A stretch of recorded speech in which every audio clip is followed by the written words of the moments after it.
Hello everyone, আজকে আমার কাছে একজন এসেছিলো করতে, তো আমি অতগুলো নেল পেইন্ট দেখিয়েছিলাম, তো সেই কালারটা চয়েস করেছে, তো পরিয়ে দিলাম। ফার্স্টে ভালো লাগে না কোনো কার্লি, তো একটা ফুল এঁকে দিলাম এইটাতে, অ্যান্ড দেন এইটাতে কয়েকটা ডট দিয়ে দিলাম তার ইচ্ছা মতো, না এটাতে একটা দাগ দিয়ে দিলাম দেখিয়ে ভালো লাগছিলো, আর এটাতে একটা দাগ দিয়ে কয়েকটা ডট দিয়েছি যেটা লাইটের জন্য ওঠেনি ভিডিওতে, পরে বুঝতে পারবে।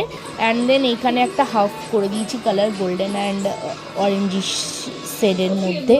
তো কেমন লাগছে বলো? এই যে এই ফ্লাওয়ারটা দেখে নাও, কত কিউট হয়েছে। আমি পারি না গো নেল পেইন্ট করতে বা নেল এক্সটেনশন করতে, আমার নিজেরই নখ রাখতে পারি না আমি ব্রাশের জন্য। আর আমি ওই ছোট্ট খাট্টো একটু আধটু করি। এই দেখো সান বাংলায় হচ্ছে লক্ষ্মী লাখ টাকার লক্ষ্মী লাভ, আমার মারা দেখে সেই জন্যই। আর কে বলো তো উনি, সেটা আমি বলিনি, উনি হচ্ছে আমার মাসি। তো ব্রাশ দিয়ে আজকে করিনি, তোমরা দেখতে পেয়েছো ঝাঁটার কাঠি দিয়ে ব্রাশগুলো ধুতে দিয়েছিলাম, সেই জন্য পুরো নেল পেইন্ট লেগে লেগে অবস্থা খারাপ। তো